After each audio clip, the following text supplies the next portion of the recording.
Couple of pets as well. Yeah. A dog and a cat with interesting names, to say the least. Yeah. That's Oprah. That's Oprah. Yeah. Okay. Something strange is going on with Oprah Winfrey's South African School for Girls. These are my girls.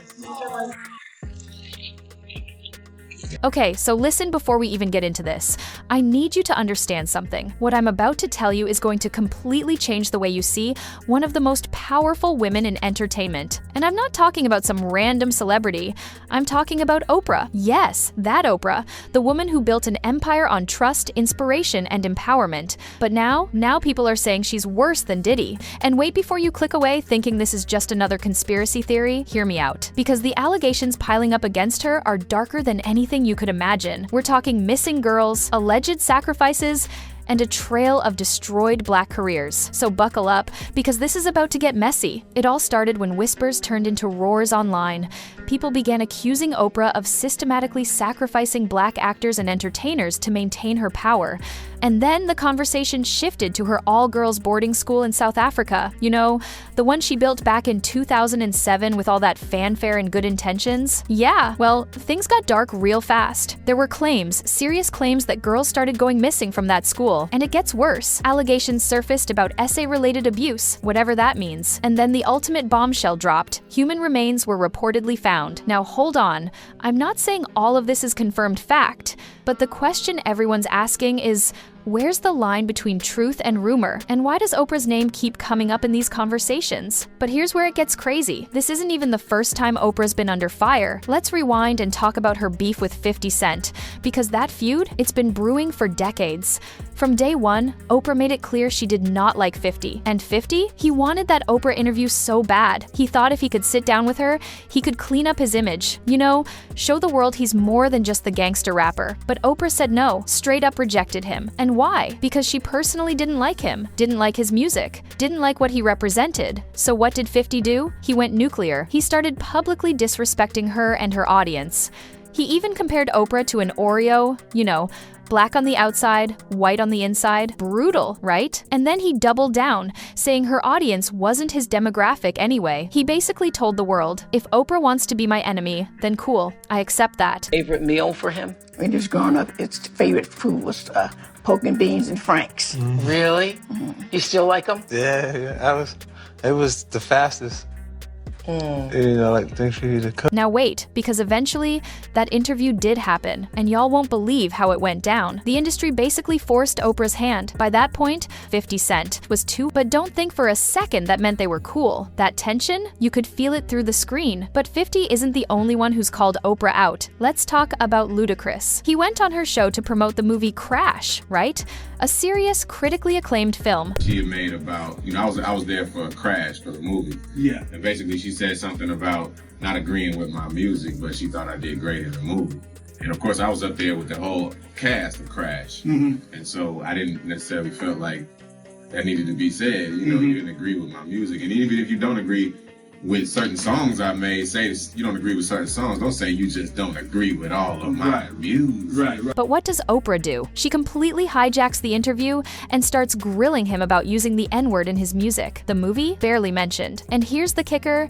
She edited his responses to make him look uneducated, like he didn't know what he was talking about. Ludacris later said he felt like a scapegoat, like she used him to protect her image with her white audience. And honestly, a lot of people believe him. And y'all, it doesn't stop there. He was able to say what she said, and then I had my rebuttal, and when I saw the final show, her comments were in there. Right, was in there, but yours wasn't in there. And mine weren't in there, so it just looked like I kind of took it. Wow. Like it was just quiet and didn't Are say you a yes nothing. man? Dave Chappelle had one of the most uncomfortable interviews with Oprah, and looking back, it's even more disturbing. Remember when Dave walked away from that $50 million Comedy Central deal? People thought he lost his mind, but Dave said he was being threatened. That's why he fled to South Africa. He needed to get away. So when he finally sat down with Oprah to explain his side, you'd think she'd let him talk, right? Wrong. She kept interrupting, kept pushing him, and then she forced him to admit to substance abuse rumors that weren't even true.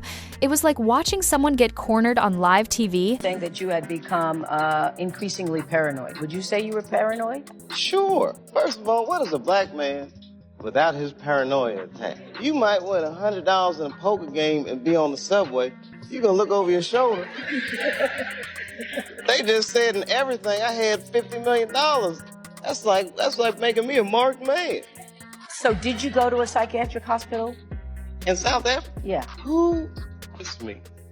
I'm insane. They were trying to get me to take psychotic medication. Yeah. I said, I'm not taking this medicine, man, because I know these people be trying to control you or maybe discredit you. I was afraid, like, you know. But you were stressed out. That's There's why. no question. But it's very stressful for someone to constantly walk behind you. Now, let's fast forward to 2023, because this is where things get really messy. Taraji P. Henson comes out and exposes Oprah for underpaying her on The Color Purple. And not just a little, we're talking disrespectfully low. Taraji goes on Gayle King's show, and she's visibly emotional. She's breaking down, talking about how she's tired of being undervalued. And what does Gayle do? A lot of people say she gaslighted Taraji's pain, because let's be real, Gayle is Oprah's best friend. They're inseparable. And the internet? Oh, the internet went off. People started speculating about the nature of Oprah and Gayle's relationship. I'm not gonna go there, but the rumors were flying. And guess who jumped in to defend Taraji? And I heard on the street, Taraji, you had the audacity to say you're thinking about stopping acting. We said, stop talking. Are you thinking about it? I'm just tired of working so hard, being gracious at what I do, getting paid a fraction of the cost. I'm tired of hearing my sisters say the same thing over and over. You get tired. I hear people go, you work a lot. I'll have to. The math ain't mathing. Tired of hearing that my entire career, 20 plus years in the game, and I hear the same thing, and I see what you do for another production, and when it's time for us to go to bed, you don't have any money. They play in your face. And I'm just supposed to smile and grin and bear it and just keep, like, enough is enough. That's right, 50 Cent. He reposted an article about what happened and told Taraji she never stood a chance against Oprah. He said she should have asked Monique. And oh man, that opened up a whole new can of worms. Because Monique, she's been screaming about Oprah for years. She says Oprah and Tyler Perry blackballed her after she refused to do unpaid press for the movie Precious. And get this, Monique was only paid $50,000 for that role. $50,000. What is that black dick connected to? That black man? So no, I was not blackballed. I was whiteballed. Not the black. I had no balls. Thank you, Mr. Lee Daniels. Thank you, Miss Oprah Winfrey. No, baby, I wasn't blackballed. I was about some who had no balls. And see, I know they like to say, Monique, you talk too fucking much. It would me not to say the real shit. It would me not to say the real shit. You are not playing with this. You are not treating me fairly. So y'all can suck my if I had one. And they expected her to pay for her own travel out of that. She stood her ground, said no, and her career destroyed. But here's where it gets crazy. 50 Cent publicly threw his support behind Monique, posted her on Instagram, demanded she be placed back on top. He praised her stand-up, called for Oprah and Tyler Perry to apologize, and said he was going to restore her career himself. He called it the Greenlight Gang, and people ate it up. Now wait, because we need to talk about Oprah's connection to Harvey Weinstein. You remember Harvey, right? The Hollywood predator. Well, Oprah and Harvey were close. Red carpets, collaborations, public appearances. And after everything came out about him, Oprah said she had no idea. But here's the thing. Harvey was allegedly abusing underage girls and women at parties, the same parties Oprah attended. So people are asking, how could she not know? Everybody has a story. Everybody has a story. And so I think this is a watershed moment. And if we make this just about Harvey Weinstein, then we will have lost this moment. And then we go back to that school in South Africa. In 2007, a dorm matron was charged with 13 counts of abuse involving 6 students. Oprah flew in, made a public apology, fired the headmistress. But a lot of people think it was just PR, that the conditions got worse. And then in 2011, a student secretly gave birth, and the baby was found dead in a bag. Rumors of voodoo rituals started spreading like wildfire. Something strange is going on with Oprah Winfrey's South African school for girls.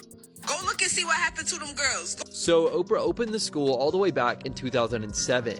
And since the school's opening, it has been marred with many different controversies. You see, shortly after the school opened, a matron of the school was charged with touching several of the girls in a very inappropriate manner. When the crime eventually came to light, Oprah herself went to fire the school's headmistress. Then, in another incident that happened in 2011, law enforcement investigated the body of a newborn that was found in one of the students' bags. Apparently, one of the girls at the school gave birth, but there were no charges filed against her after this incident. There were also other scandals the school was involved in, like in 2009 when 7 students were suspended for harassing their classmates. And now there's a new scandal that the school is known for, as many people online have started spreading rumors that girls are disappearing from the school. According to these rumors, several students from the school have gone missing. But as of right now, nobody is sure why these rumors have started, as there is currently no news reporting that there have been missing girls at Oprah's school. Now people are claiming Oprah was linked to Epstein, that she visited his island, that girls were being used. Others say the Black community blindly supports celebrities without holding them accountable. That character matters more than race. So here's my question for you. Do you believe 50 Cent's claims?